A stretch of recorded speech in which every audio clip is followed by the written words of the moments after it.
Hello guys, this is my masakan. The new version ni siya guys. Ang ginagamit nito guys sa ilalom na ay ginakat mo nga na kubos, tapos yung chicken na yon para siyang layer guys. Then ito ang toppings niya sa itaas guys. At ang sauce nito ano siya, new version daw ng musakan. Magustuhan niya sana to. It's yum guys.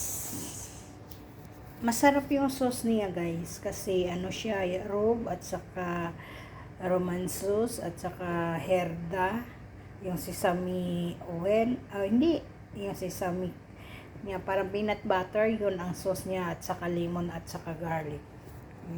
Thank you guys.